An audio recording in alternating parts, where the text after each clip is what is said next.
할렐루야. 예수 그리스도 이름으로 하나님 말씀 증거하겠습니다. 우리 다 같이 하나님 말씀 신명기 24장 19절부터 22절까지 말씀을 다 같이 찾겠습니다. 하나님 말씀 신명기 구약성경 301쪽입니다. 신명기 24장 19절에서 22절까지 말씀을 우리 같이 읽도록 하겠습니다. 신명기 24장 19절 시작. 내가 밭에서 곡식을 벨 때에 그 한 뭇을 밭에 잊어버렸거든 다시 가서 취하지 말고 객과 고아와 과부를 위하여 버려두라. 그리하면 내 하나님 여호와께서 내 손으로 하는 범사에 복을 내리시리라. 내가 내 감람나무를 떤 후에 그 가지를 다시 살피지 말고 그 남은 것은 객과 고아와 과부를 위하여 버려두며 내가 내 포도원에 포도를 딴 후에 그 남은 것을 다시 따지 말고 객과 고아와 과부를 위하여 버려두라. 너는 애굽 땅에서 종 되었던 것을 기억하라. 이러므로 내가 내게 이 일을 행하라 명하노라. 아멘. 네, 오늘 이 시간은 남겨놓는 것이 믿음입니다 라는 제목으로 하나님 말씀을 증거하겠습니다. 날씨가 굉장히 춥죠. 네, 부산도 이렇게 추울 수가 있구나. 영하 8도, 영하 9도 이렇게 되더라고요. 다음 주부터는 또 많이 풀린다고 하니까 또 다행이라고 생각이 됩니다. 이렇게 날씨가 또 춥고 또 연말이 되면 생각나는 말씀이 있습니다. 바로 이 말씀인데요. 제 구제에 관한 말씀입니다. 우리 교회는 지난 주부터 이번 주까지 구제 헌금을 지금 실시하고 있습니다. 우리 교회 안에서 그리고 또 주변 교회에 도와야 할 성도들이 있죠. 돕는 일을 이렇게 생각을 할 때 이 일을 개인적으로 이렇게 잘 하시는 분도 계시지만 그래도 제가 여러모로 생각을 해보면 우리가 힘을 합해서 교회에서 하는 것이 좀 더 좋지 않은가 이런 생각을 해보게 됩니다. 왜냐하면은 우리가 이렇게 신앙적으로 볼 때에 개인적으로 개인이 주고 또 개인이 받고 하는 것보다 하나님께 드리고 또 하나님께서 주시는 것으로 받는 것이 조금 더 좋지 않은가 이런 생각을 또 해보게 됩니다. 그리고 또 실제적으로도 우리 많은 성도님들께서 돕고 싶어도 어디에 도와야 되는지 내가 도와도 되는 것인지 생각을 잘 하지 못하고요. 그리고 이것이 얼마나 된다고 이런 생각을 또 하시기 때문에 잘 돕지 못하는 경우가 있는데요. 교회는 이런 지혜도 모으고 또 힘도 모아서 원만하게 또 도울 수가 있는 것 같습니다. 이 일에 많이 참여해 주시기를 부탁드립니다. 오늘까지거든요. 연말이 되어서 이 일을 이렇게 생각할 때에 또 계획하고 생각을 하면서 하나님 앞에서 조금 민망하고 또 죄송스러운 그런 마음도 들었는데요. 왜냐하면 학생 시절에 기억나십니까? 연말이 되면 학교에서 꼭 하는 게 있죠. 기말고사 치고 방학 전에 꼭 하는 게 있었습니다. 뭐죠? 예, 사랑의 열매 팔고 그 다음에 크리스마스 실이라고 해가지고 우표 비슷한 거 이렇게 그 연례 행사처럼 학생들한테 이제 돈을 받고 이렇게 하지 않았습니까? 우리가 지금 꼭 그렇게 하고 있는 것은 아닌가? 연례 행사처럼 가난하고 또 어려운 사람들은 항상 우리 주변에 있는데 우리가 형식적으로 하는 것은 아닌가 이런 생각을 조금 들었기 때문에 제가 좀 민망한 그런 마음이 들었습니다. 연약한 자들을 돕는 것은 사랑을 실천하는 것은 우리 신앙 안에서 본질적인 그런 부분이라고 할 수 있습니다. 우리 신앙생활의 중심은 하나님을 경배하는 것이죠. 이 자리에서 하나님께 찬양을 드리고 또 하나님께 기도드리고 하나님의 말씀 앞에 우리가 무릎을 꿇고 듣는 것, 이것이 우리 신앙생활의 중심에 있습니다. 그러나 이것은 듣는 것이죠.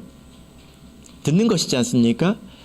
우리가 이 들은 말씀을 가지고 세상에 가서 신앙적인 삶을 사는 것이 곧 신앙생활입니다.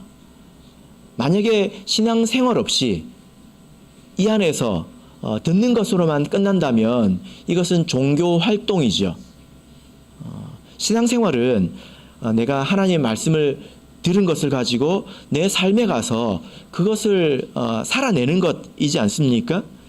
이런 신앙적인 생활의 핵심이 무엇일까요? 우리가 여기서 많은 말씀을 듣고 또 깨닫고 그리고 집으로 돌아가고 또 사회로 나가지 않습니까? 거기서 우리가 실천해야 되는 것의 핵심은 바로 이것입니다. 야고보서 1장을 보겠습니다. 야고보서 1장 27절 보겠습니다. 자, 여기 보시면 우리가 많은 말씀을 듣는 것 같지만 신앙생활은 이렇게 두 가지로 요약을 할 수가 있습니다. 신앙생활은 이것이죠. 야고보서 1장 27절. 자, 우리 같이 읽겠습니다. 시작. 하나님 아버지 앞에서 정결하고 더러움이 없는 경건은 곧 고아와 과부를 그 환난 중에 돌아보고 또 자기를 지켜 세속에 물들지 아니하는 이것이니라. 자, 하나님 앞에서 하나님께서 받으실 만한 경건, 이 경건은 곧 신앙생활, 신앙삶을 말합니다. 이게 무엇이냐? 두 가지죠. 첫 번째는 먼저 자기에 대해서 보자면 자기 자신을 이 더럽고 타락한 세상에서 지키는 것, 돈에 물든 더러운 것에 물든 이 세상에서 자기의 마음을 지키는 것, 자기 삶을 지키는 것입니다. 두 번째는 무엇입니까? 연약한 자들을 돌아보는 것. 이 두 가지입니다. 신앙 삶이 복잡한 게 아니죠. 세상에서 자기를 지키는 것이고 그리고 한 가지는 연약한 사람들을 돌보는 것을 말합니다. 야고보서 2장 15절을 보겠습니다. 야고보서 2장 15절에서 17절 우리 같이 읽어보겠습니다. 야고보서 2장 15절에서 17절 읽겠습니다. 시작. 만일 형제나 자매가 헐벗고 일용할 양식이 없는데 너희 중에 누구든지 그에게 이르되 평안히 가라, 더웁게 하라, 배부르게 하라 하여 그 몸에 쓸 것을 주지 아니하면 무슨 이익이 있으리요? 이와 같이 행함이 없는 믿음은 그 자체가 죽은 것이니라. 자, 이 말씀을 보시면 만약에 우리가 이 자리에서 듣기만 하고 우리가 행하지 않는다면 그 믿음은 살아있는 믿음이 아니라 죽은 믿음이라고 말씀을 하고 있습니다. 이 죽은 믿음을 가지고 하나님을 기쁘시게 할 수 있을까요? 또 그 죽은 믿음을 가지고 우리가 영생에 이룰 수 있을까요?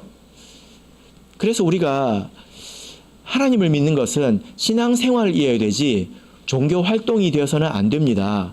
여기에 와서 듣는 것이 전부라면 그것으로 우리가 하나님께 기쁘게 할 수가 없고 또 영생에 이를 수도 없다는 것입니다.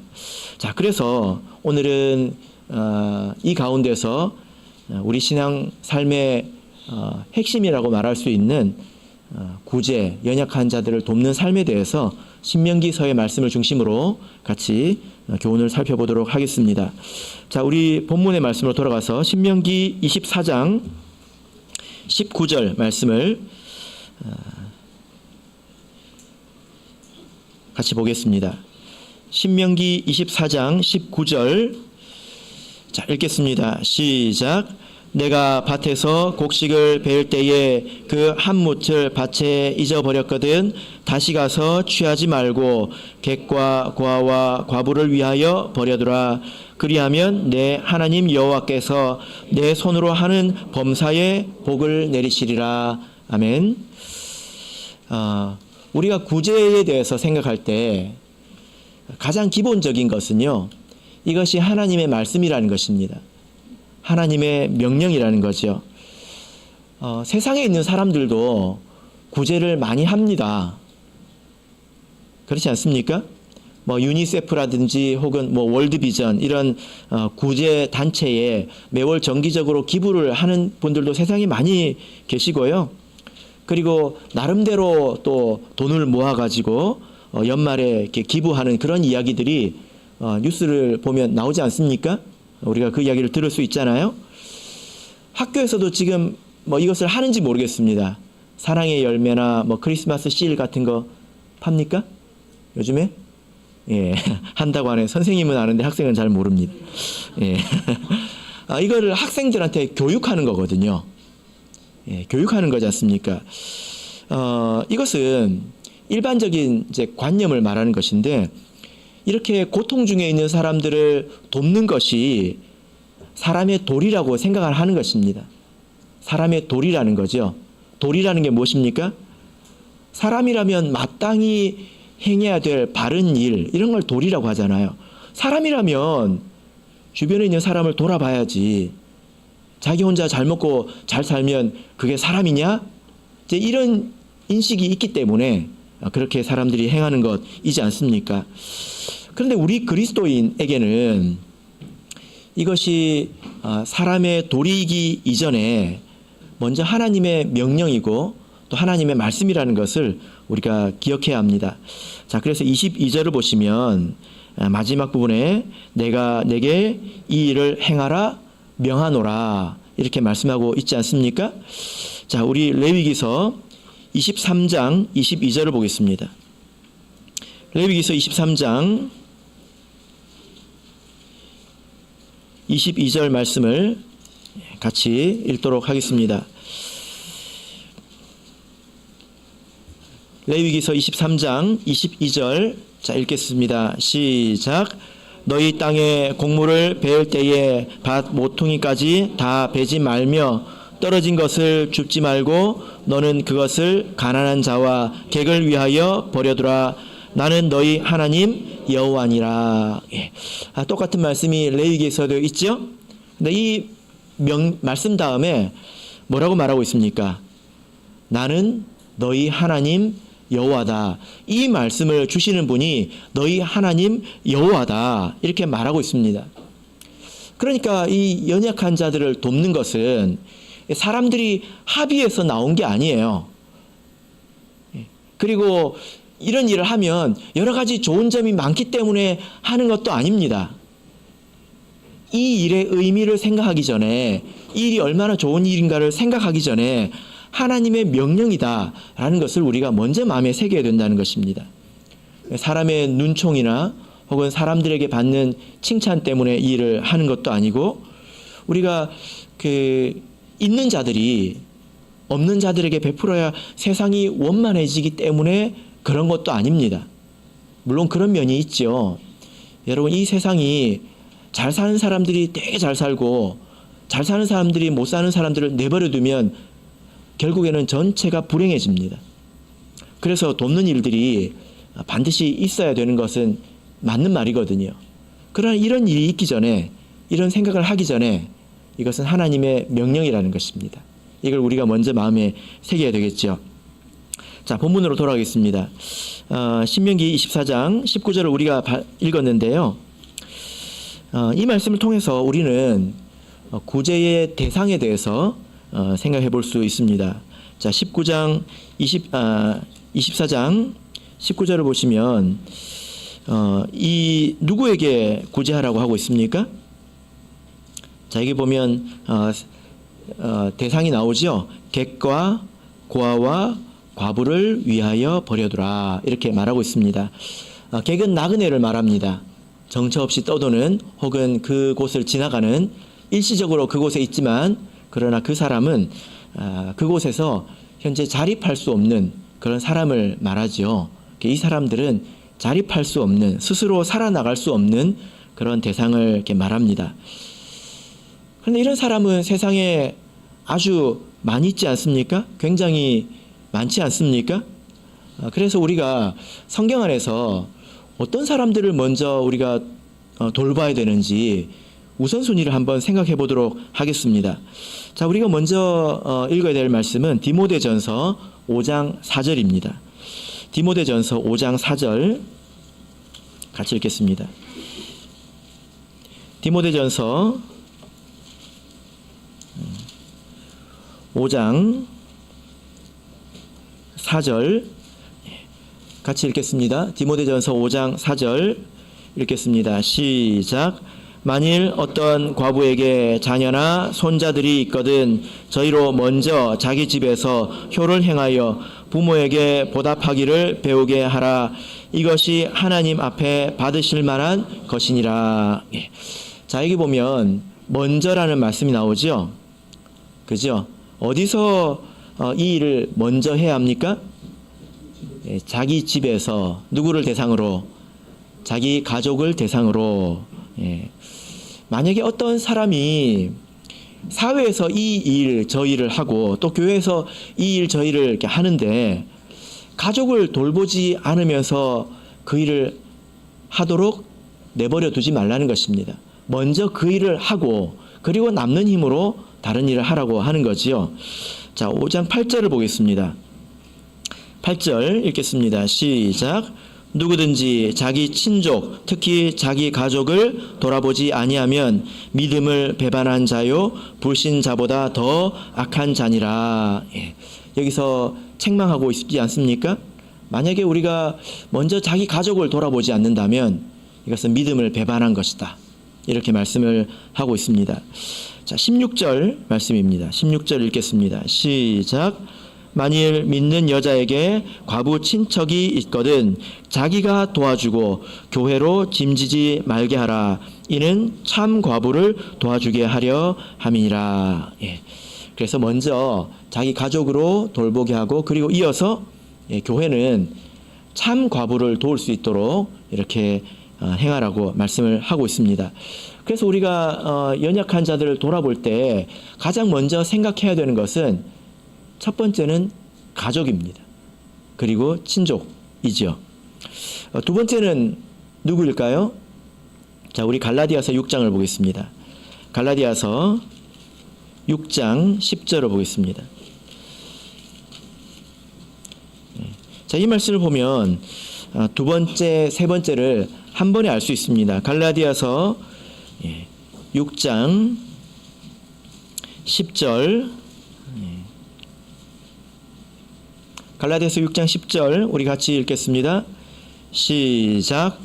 그러므로 우리는 기회 있는 대로 모든 이에게 착한 일을 하되 더욱 믿음의 가정들에게 할지니라. 예.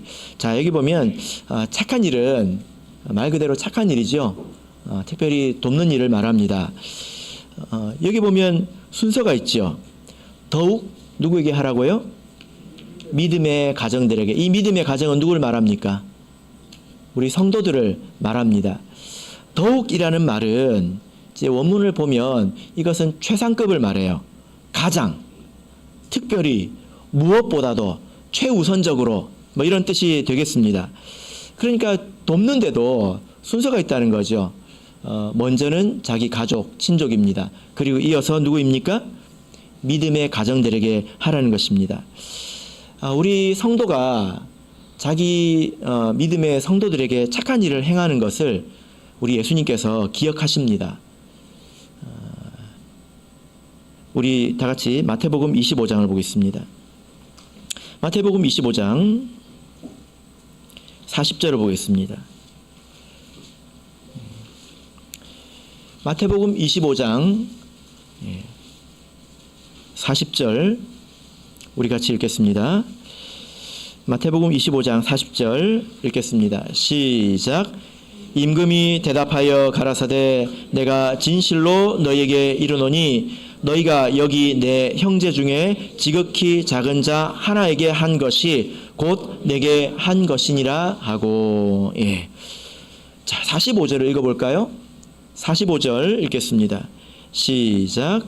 이에 임금이 대답하여 가라사대 내가 진실로 너에게 이르노니 이 지극히 작은 자 하나에게 하지 아니한 것이 곧 내게 하지 아니한 것이니라 하시니. 예.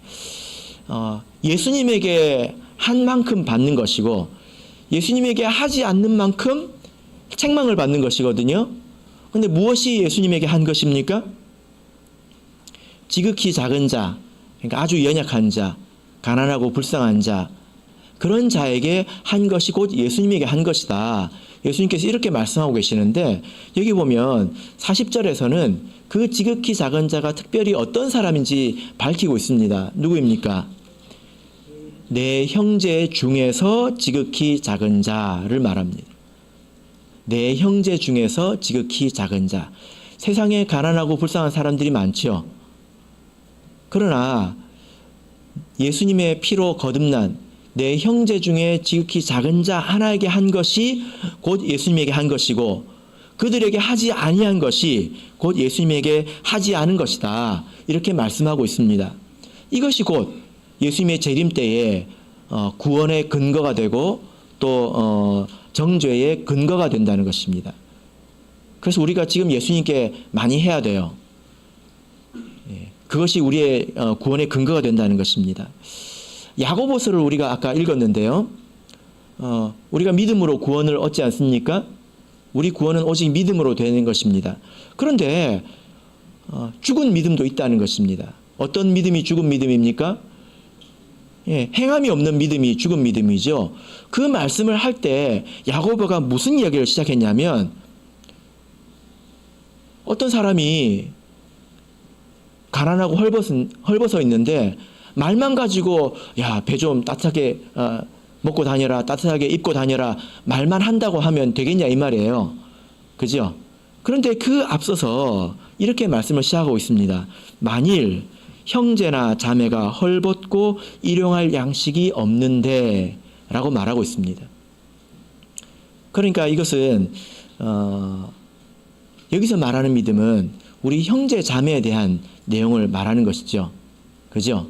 예. 그래서 우리 형제 자매에 대한 이 사랑과 또 돌봄은 곧 예수님에게 하는 것이고 예수님께서 기억하십니다. 그 후에 기회가 되는 대로 세상의 모든 사람에게 행할 수 있습니다.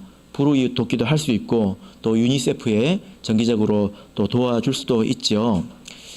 저는 이렇게 생각을 합니다. 심지어 우리 교회 저 앞집의 아저씨가 매일 고양이에게 밥을 주거든요.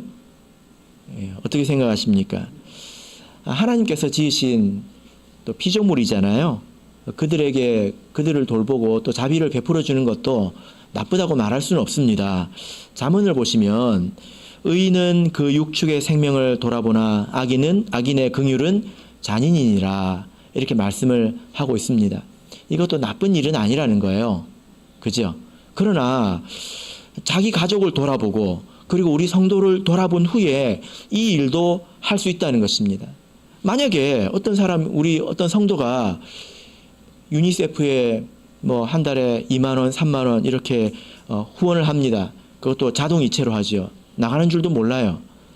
그렇게 해놓고 일평생 살아가면서 구제라는 개념을 잊고 살아간다면, 우리 성도를 돕는 것을 잊고 살아간다면 그것이 하나님께서 기억해 주시는 것일까요? 그렇지 않겠죠. 그죠? 그래서 이 구제 대상에는 이렇게 정해진 대상이 있고 또 우선순위가 있다는 것을 우리가 분명히 알아야 합니다. 그랬을 때에 이제 교회가 할 수 있는 일들을 또 하게 되는 거죠.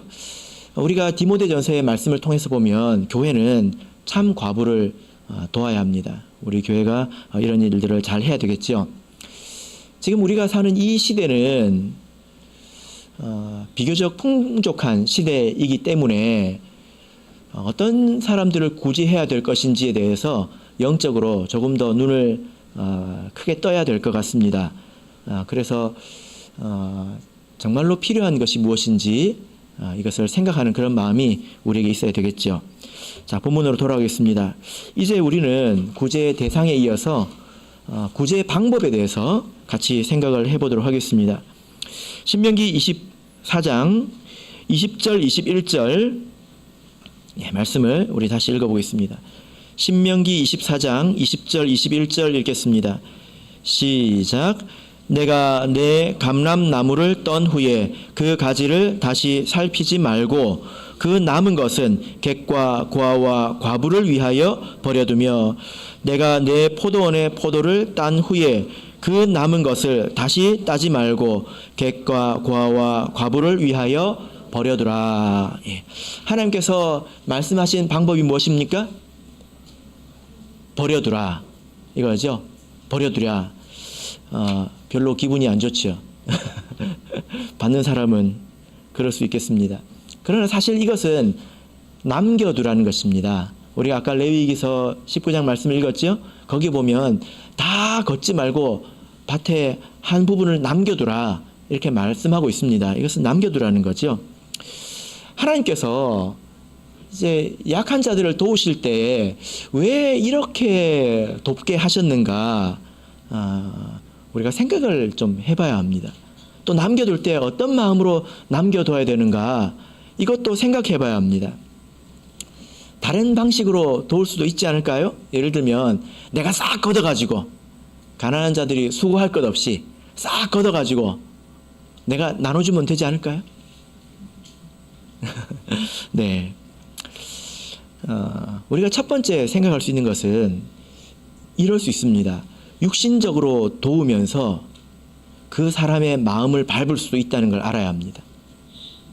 자, 우리 신명기 24장 10절을 보시면요. 자, 10절부터 13절을 보면 비슷한 내용인데 또한 돕는 내용이 나옵니다. 근데 이때 하나님께서 하신 말씀이 있는데요. 신명기 24장 10절에서 13절 제가 읽겠습니다. 10절 무릇 내 이웃에게 구워줄 때에 내가 그 집에 들어가서 전진물을 취하지 말고 너는 밖에 섰고 내게 꾸는 자가 전진물을 가지고 나와서 내게 줄 것이며 그가 가난한 자여든 너는 그의 전진물을 가지고 자지 말고 해 질 때에 그 전진물을 반드시 그에게 돌릴 것이니라. 그리하면 그가 그 옷을 입고 자며 너를 위하여 축복하리니 그 일이 내 하나님 여호와 앞에서 내 의로움이 되리라. 무슨 내용입니까? 가난한 자들에게 이제 구워주는 것, 빌려주는 것은 도와주는 거죠. 배려해 주는 것입니다.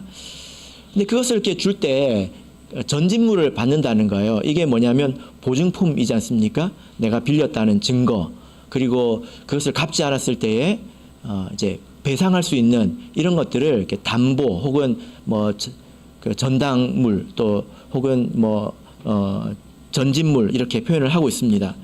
근데 그것을 받을 때 집에 들어가서 가져오지 말라는 거예요. 왜 이렇게 말씀하실까요? 그게 그 사람을 비참하게 만드는 것이라는 겁니다. 그 집에 자녀도 있을 텐데 어떤 사람이 와가지고 물건을 막 가져나가고 노란 딱지를 막 집에다 붙이고 이런 것을 자녀들이 보면 그 부모는 두 번 죽는 것이지 않겠습니까? 도와주면서 왜 그렇게 사람의 마음을 비참하게 만드느냐 이런 말이죠. 그리고 여기서 말하는 이 전진물은 사실은 뭘 말합니까? 겉옷을 말합니다. 가난한 사람이 팔 거 다 팔고 집에 무슨 보석이 있습니까? 이제 뭐가 있습니까? 마지막 남은 것이 이 겉옷이거든요. 이 겉옷은 이런 옷을 말하는 게 아니라 이 사람들이 밤에 덮고 자는 이불입니다. 그래서 그것을 그 사람이 가져다 주면 들어가서 가져오지 말고 밖에서 그걸 받으라는 거예요. 그리고 나서 밤이 되면 비록 못 갚았다 할지라도 돌려주라는 것입니다. 왜 돌려주라고 말합니까? 이스라엘도 밤에 춥습니다. 이 사람이 밤에 이 이불 없이 이 추운 날 잠잘 때에 덜덜덜덜 떨면서 얼마나 스스로 잠을 이루지 못하고 비참하게 생각하겠습니까? 그 사람을 비참하게 만들지 말라는 것입니다. 그러나 이제 밭에다가 이렇게 이삭이나 열매를 남겨두면 그들도 수고를 해야 되지요. 내가 누구를 돕는지도 잘 모릅니다. 그래서 이런 식으로 하면 하나님께 순종하는 그런 아름다운 마음만 남게 되는 거죠. 또 그 열매를 걷는 사람들은 그 주인의 넉넉한 마음에 고마워하게 되고 또 하나님께서 이런 명령을 주신 것에 대해서 감사하게 된다는 말이에요. 그래서 이 구제의 결과가 모든 사람에게 있어서 감사하는 마음이 남아야지 원망하는 마음이 남고 신세 한탄이 남고 비참한 마음이 남도록 하는 것은 옳지 않다는 것입니다. 그래서 하나님께서 이런 방식을 만들어서 우리들에게 주신 것이죠. 물론 우리는 농사를 짓는 것이 아니기 때문에 이렇게 행하지는 않습니다. 그래서 우리는 이 방식대로 하는 것이 아니라 이 방식이 말씀하는 그런 정신을 마음에 잘 새겨서 우리가 어떻게 원만하게 할 수 있겠는가, 이 생각을 가지고 우리가 이 일을 해야 되겠죠. 그리고 우리가 어떻게 구제를 할 수 있는가, 구제 방법에 대해서 보면 이 말씀을 통해서 보면 우리는 구제를 정기적으로 해야 되는 것이라는 것을 알 수 있습니다. 농사는 얼마마다 짓습니까? 10년에 한 번씩 짓죠. 평생 한 번 짓죠. 얼마마다 짓습니까? 1년에 한 번이지 않습니까? 그때마다 이렇게 하라는 것입니다. 그래서 우리가 구제에 대해서 생각할 때 특별한 감동이 왔을 때 그냥 크게 한 번 쓰고 평생 잊어버리는 것이 아니라 내가 항상 이것을 생각해야 된다는 것입니다. 우리는 1년에 한 번 있는 농사를 하는 것이 아니잖아요. 그죠? 그래서 내가 항상 주변을 돌아보고 우리가 이렇게 살아야 된다는 것입니다. 세 번째는 이것은 하나님이 주시는 거라는 거예요. 모든 것이 다 내 것이 아니라 하나님께서 그들을 위해서 나에게 주셨다는 것을 기억하고 남겨둬야 된다는 것입니다. 자, 본문 말씀을 보시면 어떤 사람들이 추수를 하다가 깜빡했어요. 그리고 포도를 따다가 이게 좀 덜 익었을 수 있잖아요. 이게 뭘 이렇게 따가지고 뭘 이렇게 집을 만들고 팔기에는 조금 부족합니다. 한 2, 3일 뒤면 딸 수 있을 것 같은데 해가지고 그냥 가요. 그럼 다시 와서 걷어가지 말라는 것입니다. 놔두라는 거예요. 하나님께서 그들에게 주신 거라는 것입니다. 우리가 이 말씀을 또 잘못 읽으면 처음부터 잊어버리지 말고 철저하게 그냥 땅에 떨어뜨리지도 말고 싹 쓸어가면 하나님 말씀에 불순종하는 게 아니겠죠.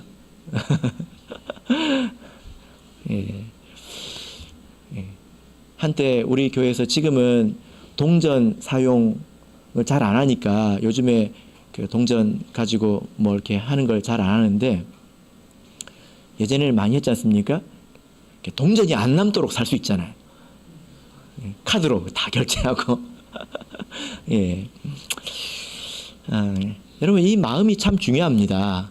남겨놓을 때 하나님이 그들을 위해서 주신 것이다, 그런 마음이 있어야 합니다.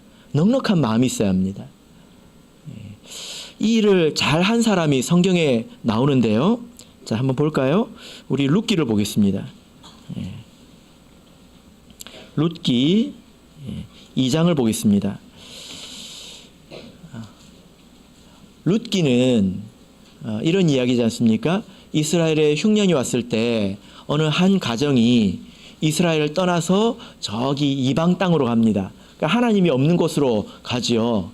그 하나님이 없는 곳에서 잘 먹고 잘 산 게 아니라 고생만 실컷 하고 다시 하나님의 집으로 돌아오지 않습니까? 돌아올 때에 그 며느리가 따라옵니다. 그 며느리 이름이 뭐죠? 룻이죠. 룻이라는 사람이 따라옵니다. 근데 이 사람이 따라왔을 때에 아무것도 없이 왔으니까 가난하잖아요. 자기 시어머니랑 왔거든요. 이 사람이 어떻게 먹고 살아야 합니까? 이삭 줍기 하고 먹고 살아야 되잖아요. 그 내용입니다. 자, 룻기 2장 5절을 보겠습니다. 2장 5절을 보겠습니다. 보아스가 베는 자들을 거느린 사원에게 이르되 이는 네 소녀냐. 룻이라는 사람이 보아스라고 하는 이 사람의 밭에 와가지고 이삭을 막 줍고 있으니까 보아스가 낯선 이제 여자가 보이잖아요. 저 여자가 누구냐라고 지금 묻고 있습니다. 그래서 6절 보시면 베는 자를 거느린 사원이 대답해 가로되 이는 나오미와 함께 모압 지방에서 돌아온 모압 소녀인데, 이렇게 여차저차해서 그 사람이 왔습니다 하고 소개를 해주고 있습니다. 이 보아스가 이 룻에게 뭐라고 말할까요? 그에게 친절을 베풀어 줍니다. 이 남기지 말고 죽지 말고 버려두라, 남겨두라, 이 말씀을 보아스가 이런 마음으로 행하고 있습니다.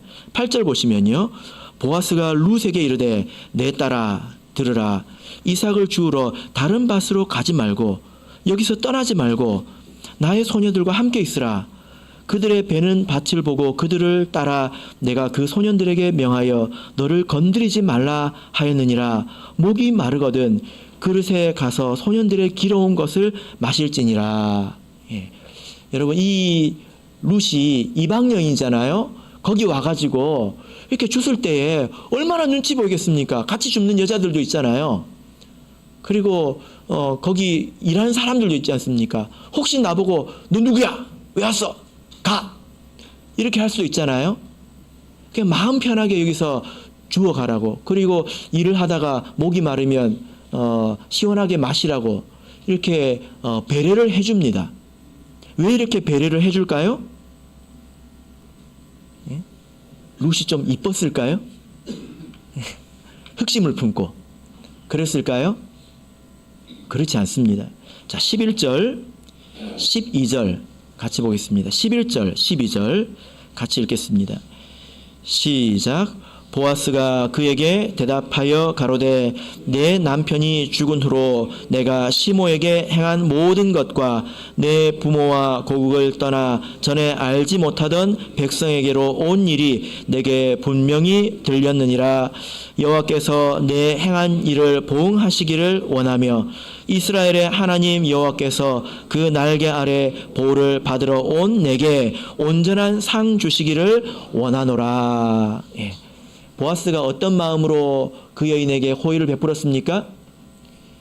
이 여인이 자기 시모를 어떻게 섬겼는 것을 알고, 그리고 그 이방을 떠나서 여호와 하나님께 피하여 온 그것을 알기 때문에 하나님께서 너에게 복 주시고 너의 그 마음을 위로해 주시기를 원한다. 그것을 내가 지금 해주고 있다는 것입니다. 내가 나를 통해서 일부 그것을 해주고 있다는 것입니다. 여러분, 이런 마음으로 우리가 도와야 합니다. 나쁜 마음으로 하는 게 아니에요. 예를 들어 동전 모으기 할 때요. 아이고, 이 동전 어디 쓸 데도 없는 거 버리듯이 이렇게 해가지고 누구를 도와준다면 그 사람은, 도움을 받는 사람은 그 마음을 모르겠죠. 어떤 마음으로 넣는지. 근데 하나님은 아십니다. 여러분, 이렇게 한번 생각해 보세요. 길바닥에 동전이 막 떨어져 있습니다. 사람들이 이 동전 주우려면 허리를 숙여야 되잖아요. 아이고, 허리 숙이다가 삐끗하면 약값이 더 나오겠다 하고 그냥 보고도 지나가요. 어떤 사람이 그걸 막 쓸어가지고 동전이랑 먼지랑 함께 쓸어가지고 여러분에게 힘들죠? 쓰세요 하고 줍니다. 기분이 어떻겠습니까? 그 사람이 그걸 알건 모르건 우리가 다른 사람을 도울 때 그런 마음으로 해서는 안 됩니다. 하나님께서 그를 불쌍히 여기시고 하나님께서 그를 위로하시기 바라는 마음으로 내가 그것을 행해야 된다는 것입니다. 바로 이 보아스가 그런 마음으로 행하고 있지 않습니까? 하나님께 피하여 온 자가 하나님께 위로를 받기를 바라는 마음으로 일을 행하고 있지 않습니까? 자, 우리 고린도 후서를 보겠습니다. 고린도 후서 9장입니다. 고린도 후서 9장 7절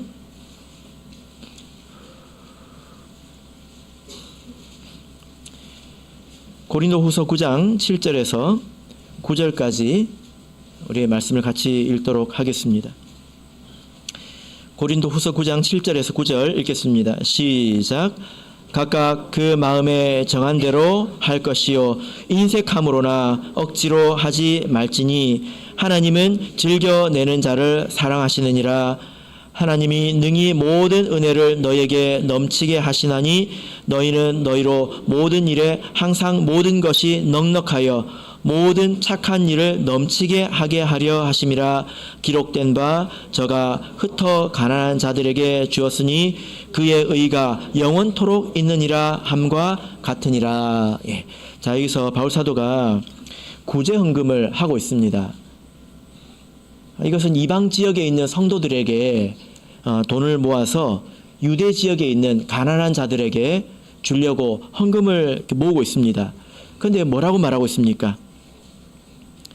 마음에 정한 대로 인색함으로 억지로 하지 말고 하나님께 즐겨내는 마음으로 행하라, 이렇게 말씀을 하고 있습니다.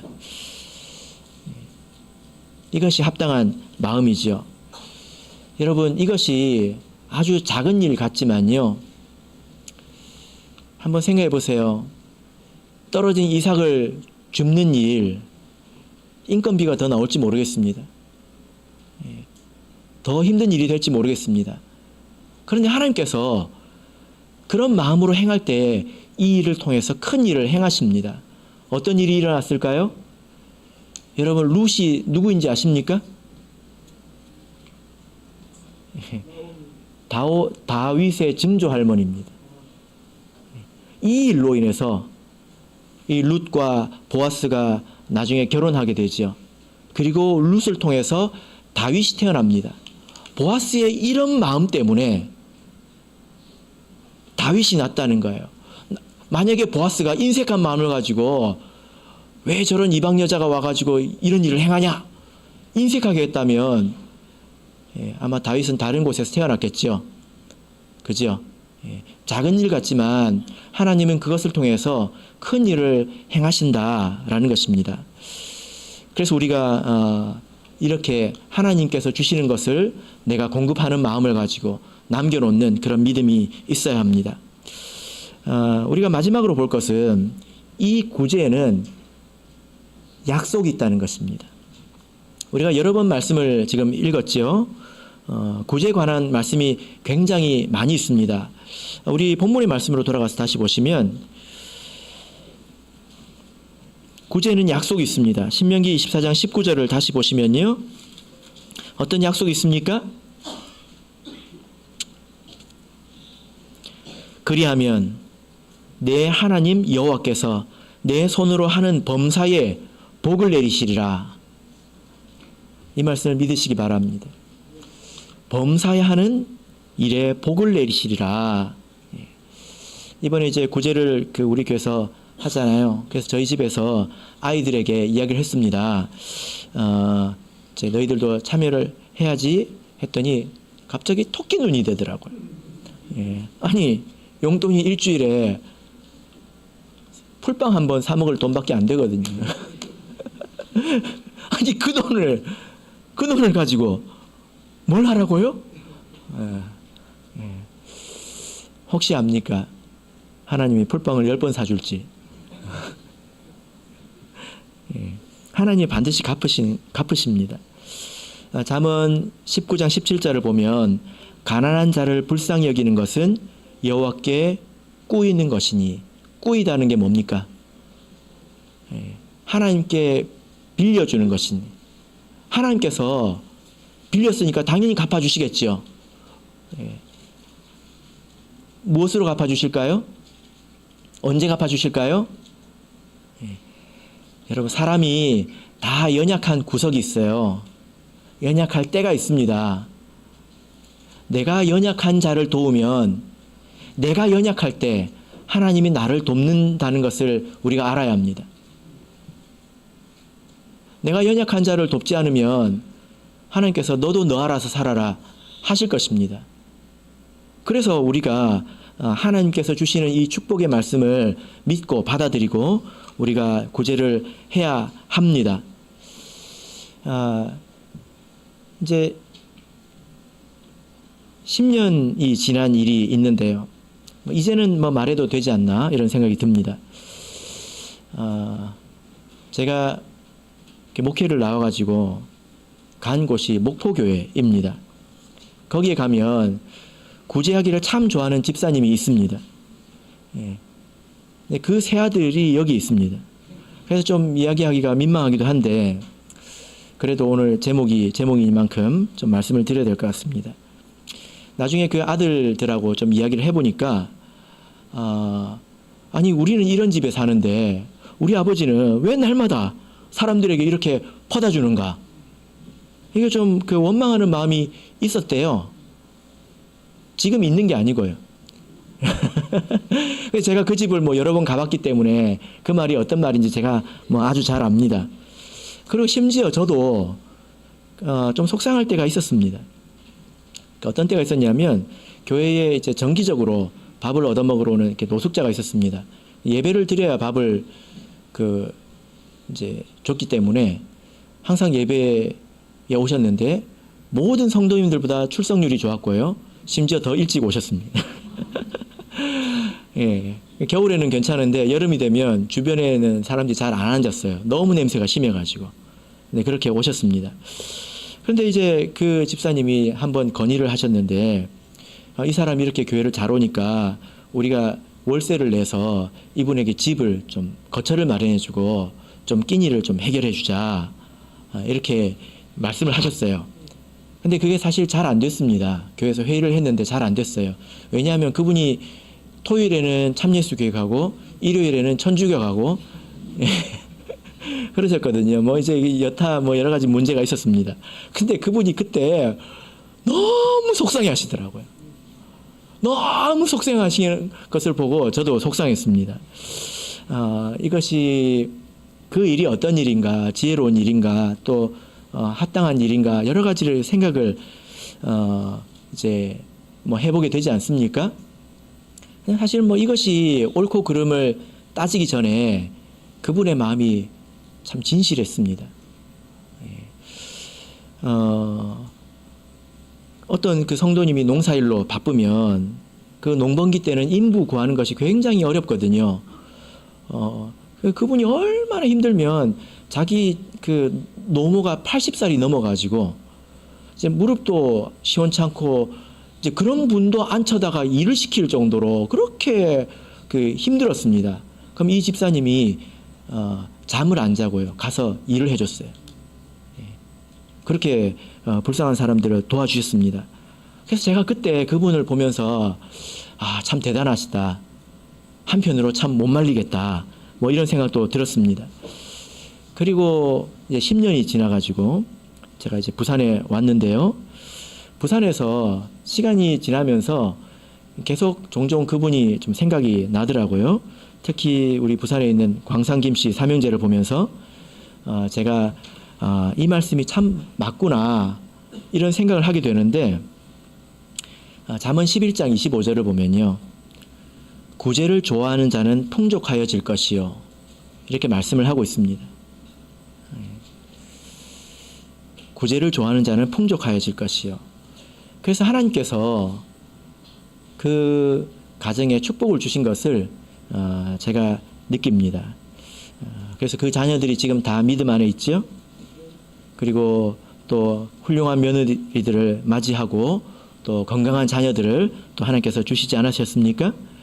이것이 어디서 왔을까? 저는 생각을 해보면 저는 알 것 같아요. 하나님께서 이렇게 복을 주신다는 것입니다. 다른 성도가 연약할 때 내가 그들을 도우면 하나님께서 이제 우리가 연약할 때 우리를 도우신다는 것을 기억해야 합니다. 이것이 구제에 관한 말씀인데요. 마지막으로 하나만 말씀을 드리겠습니다. 이게 뭐냐면요. 받아야 한다는 것입니다. 가끔 이런 때가 있습니다.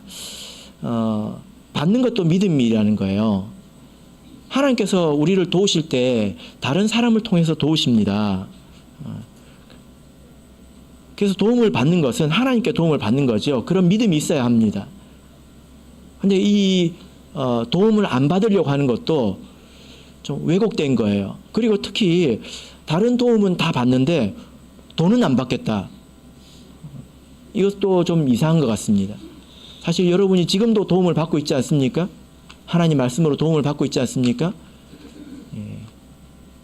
이건 받는데 저건 안 받는다.